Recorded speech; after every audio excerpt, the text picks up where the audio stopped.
बिस्मिल्लाहिर्रहमानिर्रहीम। अस्सलाम वालेकुम दोस्तों, मैं हूं अनवार अहमद। आप देख रहे हैं आपका अपना चैनल अल्लाह दीन।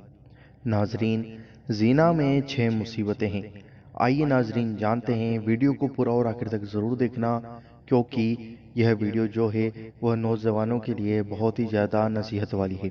तो दोस्तों, वीडियो पूरी ज़रूर देखें और इसको जितना हो सके उतना ज़्यादा से ज़्यादा शेयर करना। आइए नाजरीन जानते हैं।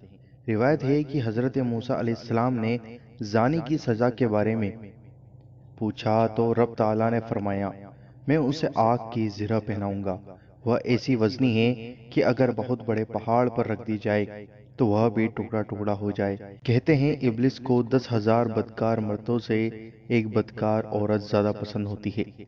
मसाहबी में रसूल अकरम सल्लल्लाहु अलैहि वसल्लम का इरशाद है, जब बंदा ज़िना करता है तो उसका ईमान निकल कर उसके सर पर छतरी की तरह मुअल्लक यानी लटका रहता है, और जब वह उस गुनाह से फारिग हो जाता है तो उसका ईमान फिर लौट आता है। किताब इकना में हुजूर पुरनूर सल्लल्लाहु अलैहि वसल्लम का फरमान है, अल्लाह ताला के नज़दीक नुत्फ़ा यानी मनी को हरामकारी में बर्बाद करने से बड़ा कोई गुनाह नहीं है, और लवातत जीना से भी ज़्यादा बुरी है। जैसा कि हज़रत अनस बिन मालिक रदियल्लाहु अन्हु से मरवी है, हुजूर सल्लल्लाहु अलैहि वसल्लम ने फरमाया कि जन्नत की खुशबू 500 साल के सफ़र की दूरी से आएगी, मगर लूती उससे महरूम रहेगा। बाद साहबा इकराम रज़ियल्लाहु अन्हुम से मरवी है, जीना से बचो, उसमें 6 मुसीबतें हैं, जिनमें से 3 का ताल्लुक दुनिया से है और 3 का आखिरत से। दुनिया में रिस्क कम हो जाता है। पहला, दुनिया में रिस्क कम हो जाता है। दूसरा, जिंदगी थोड़ी हो जाती है।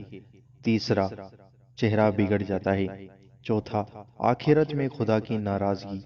पांचवा, सख्त पूछताछ। और छठा, जहन्नम में दाखिल होना। दोस्तों, अल्लाह ताला से दुआ है कि अल्लाह ताला हम सब को जीना, आंखों के जीना, हाथ के जीना, पाँव के जीना, मुंह के जीना, सब तरह के जीना से, अपने हबीब के सदके हर तरह के जीना से बचाए। आमीन अल्लाहुम्मा आमीन। आप भी कमेंट बॉक्स में आमीन ज़रूर लिखें, क्या पता किसके मुंह से निकला हुआ आमीन कब कबूल हो जाए। वीडियो को लाइक ज़रूर करें, शेयर करें, और चैनल पर नए हों तो सब्सक्राइब करके बेल आइकन ज़रूर दबा दें।